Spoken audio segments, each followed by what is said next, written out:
Millions of believers around the world watched the sky. Some in person. Most through screens. They were waiting for a sign. A woman clothed with the sun. The moon at her feet. A crown of 12 stars above her head. And Jupiter, the king planet, positioned like a child about to be born. Christian prophecy channels declared it the Revelation 12 sign. After 2,000 years, the vision was appearing in the sky. The apocalypse was beginning. Some quit their jobs. Others prepared bunkers. The prophecy went viral. Tens of millions of views. Major news coverage. And then, nothing happened. But here's what almost no one asked. What did John of Patmos actually see when he wrote Revelation 12? Was it the stars? Was it ancient mythology? Or was it something else entirely, a coded message about earthly power that his readers would have recognized immediately? Tonight, we decode Revelation's most mysterious vision. We'll explore the astronomy. We'll trace the ancient dragons.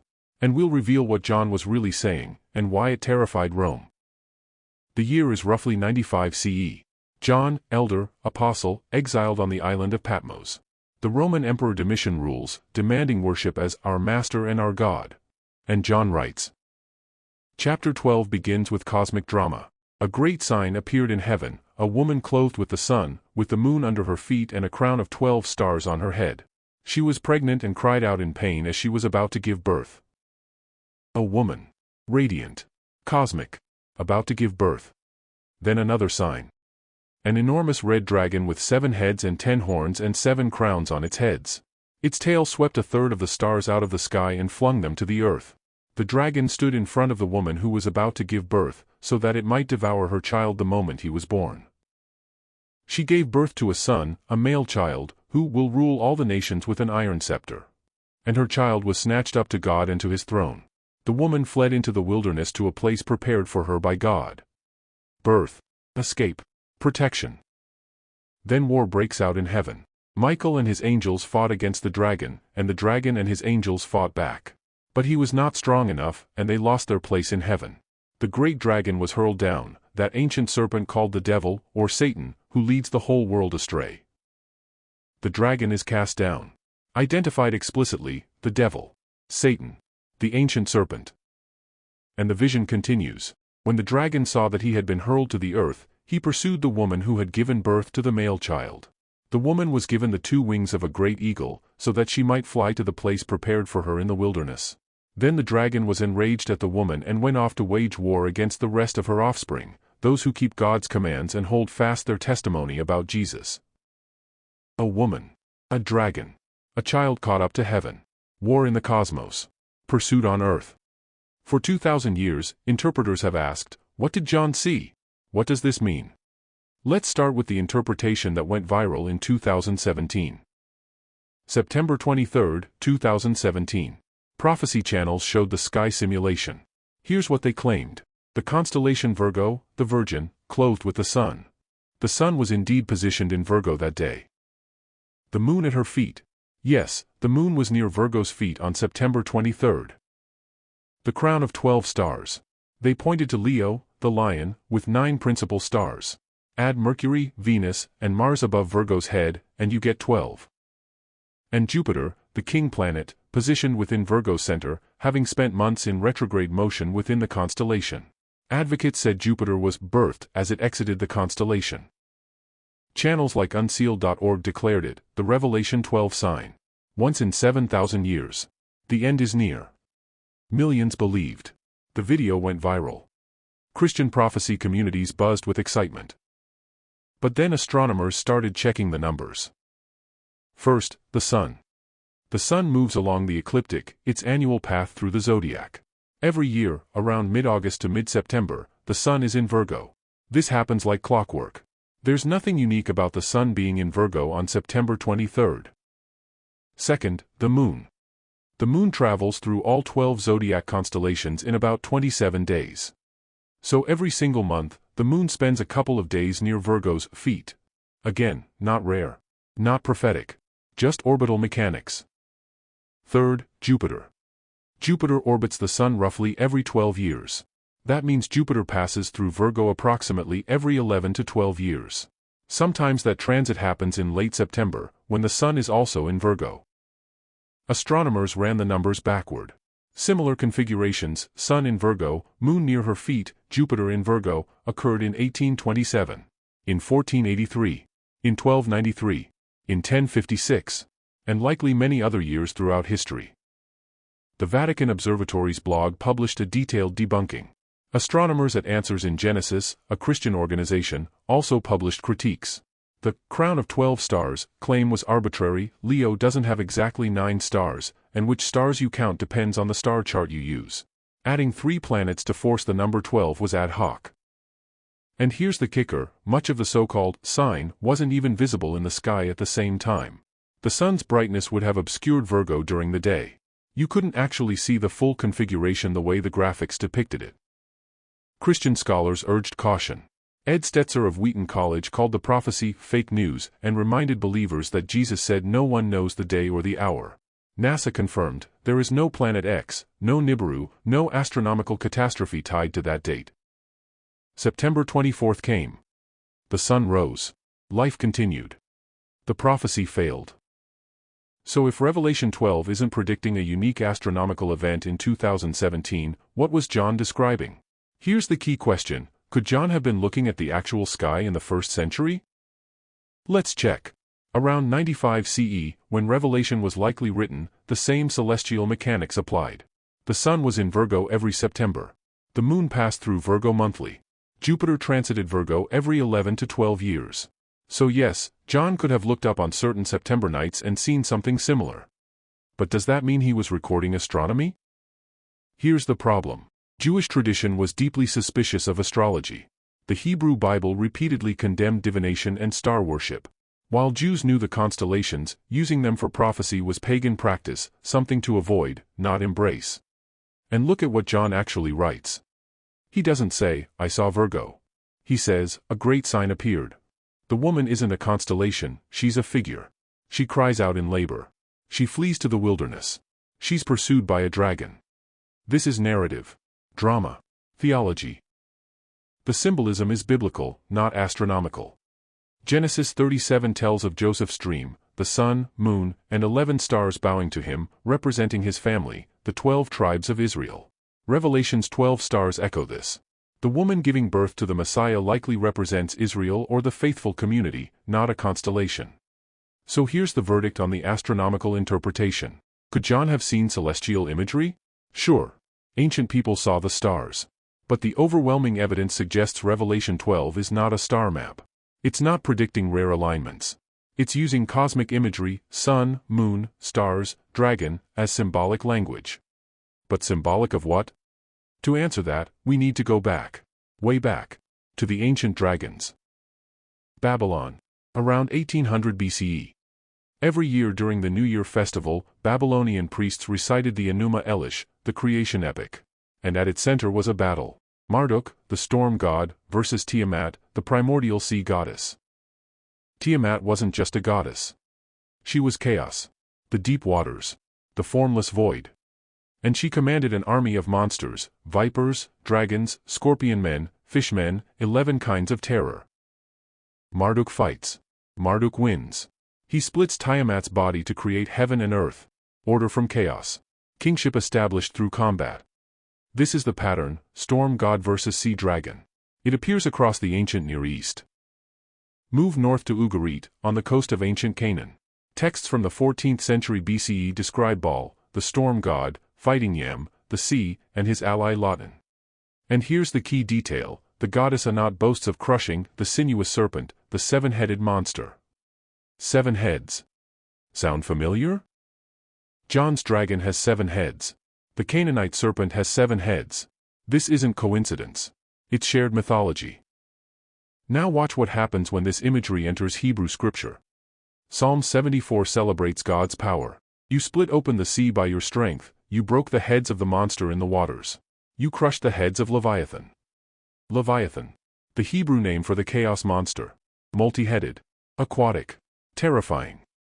Isaiah 27 promises, in that day, the Lord will punish with his sword, his fierce, great, and powerful sword, Leviathan the gliding serpent, Leviathan the coiling serpent, he will slay the monster of the sea. Job 41 describes Leviathan as fire-breathing, unconquerable, king over all that are proud. A creature no human can defeat. Only God can face it. And there's Rahab, another chaos monster. Isaiah 51. Psalm 89. You crushed Rahab like one of the slain. So here's the picture.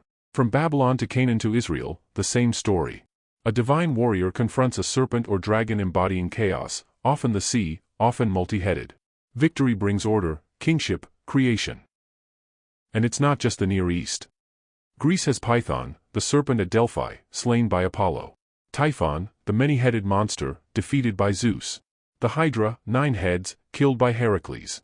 Egypt has Apep, the serpent of chaos, battling the sun god Re every night. Why do so many cultures have dragon myths? Scholars call it the combat myth or Chaoskampf. It's a universal pattern. The hero deity confronts the embodiment of disorder. The motif functions cosmologically, creation from chaos. Theologically, divine kingship. Politically, legitimization of power. Dragons represent what humans fear, the uncontrollable, the destructive, the forces that threaten order. So when John writes about a 7-headed dragon, his readers wouldn't have been confused. They would have recognized it immediately. This is Leviathan. This is Tiamat. This is Lotan. This is the ancient serpent, the chaos monster that opposes God's order. And John even tells us, the great dragon was hurled down, that ancient serpent called the devil, or Satan. That ancient serpent. John is connecting his vision to thousands of years of mythology. He's saying, the dragon in my vision is the same dragon humanity has always feared. The primordial enemy. Chaos personified. But here's the Christian twist. In the old myths, the storm god, Marduk, Baal, Zeus, defeats the dragon. In Revelation, it's Michael and his angels. The victory isn't cosmic creation, it's cosmic redemption. The dragon is cast down, identified as Satan, defeated not by thunder but by the blood of the Lamb. So Revelation 12 isn't inventing new imagery. It's repurposing ancient mythology, reframing the combat myth in light of Christ. But there's a third layer. Because when John's readers in Asia Minor heard about a 7-headed beast, they weren't just thinking about ancient Babylon. They were thinking about Rome. Rome, the eternal city. Built on 7 hills, Palatine, Aventine, Capitoline, Quirinal, Viminal, Esquiline, Celian. Every Roman knew this. It was Rome's identity. Emperors celebrated the Feast of the 7 Hills. Poets wrote about it. It was on coins, in monuments, in speeches. 7 hills. 7 heads. Now read what happens immediately after Revelation 12. Chapter 13. And I saw a beast rising out of the sea, with 10 horns and 7 heads, with 10 diadems on its horns. The dragon has 7 heads. The beast has 7 heads. And then John writes, and the dragon gave the beast his power and his throne and great authority. The dragon empowers the beast. They're connected. The beast is the dragon's earthly instrument. Later, in chapter 17, John decodes his own symbolism.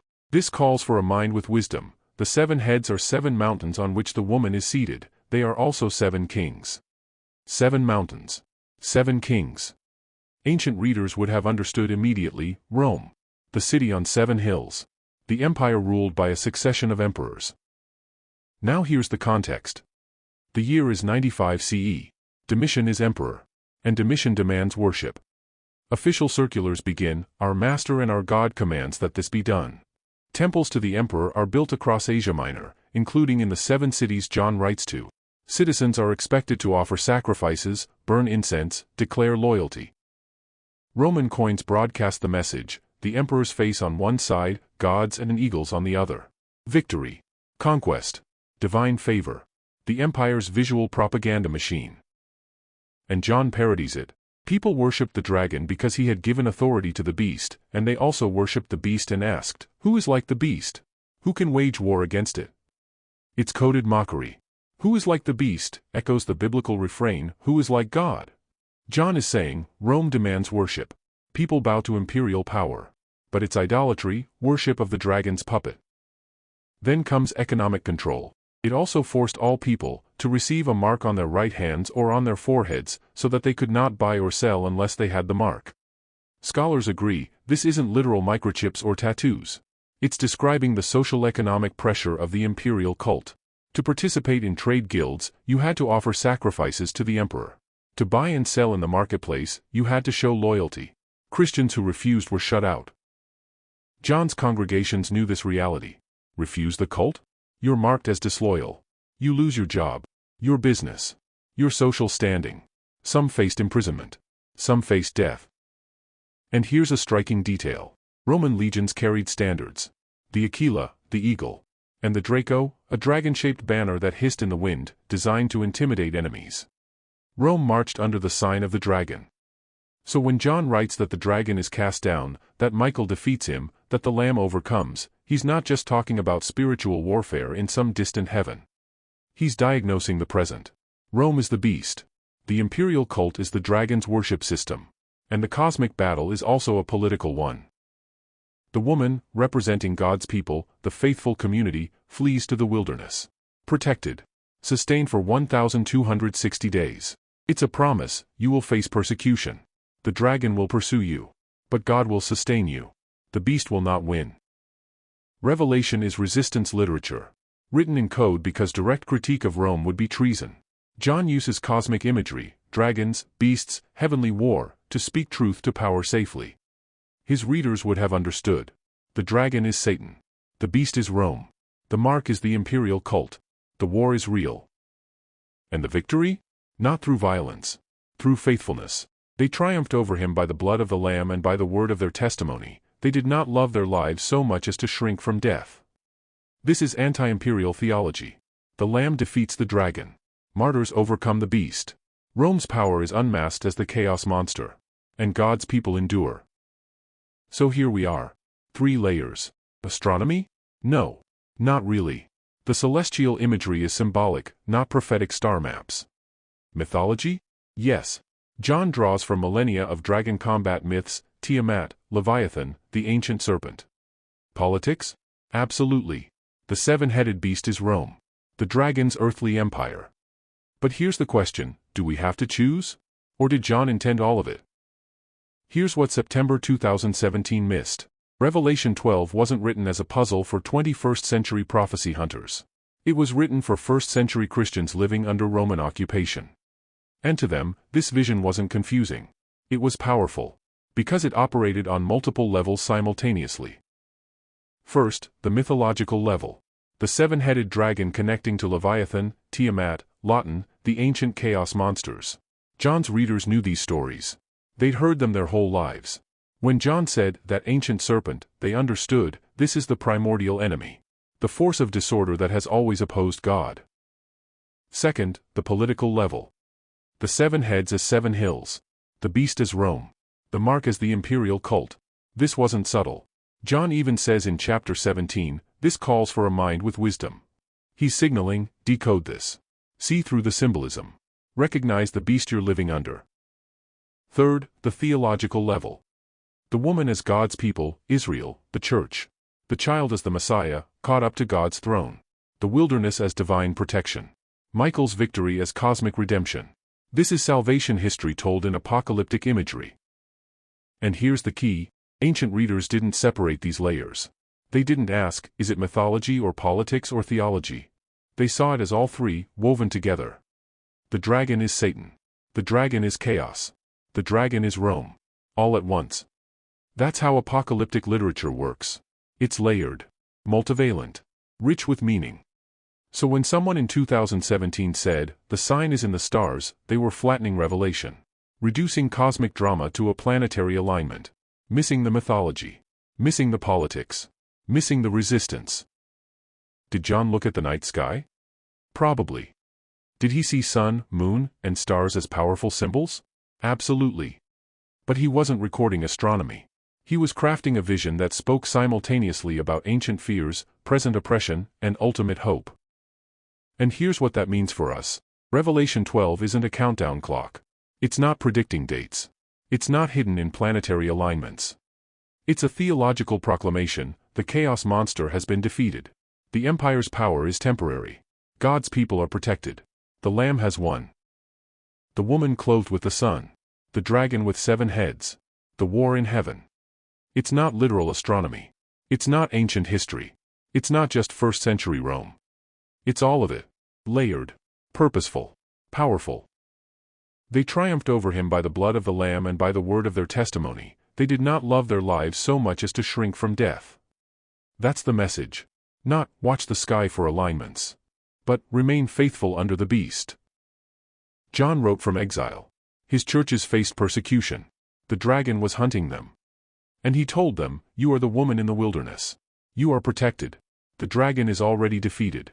The beast's days are numbered. The woman, the dragon, and the cosmic war. Not written in the stars.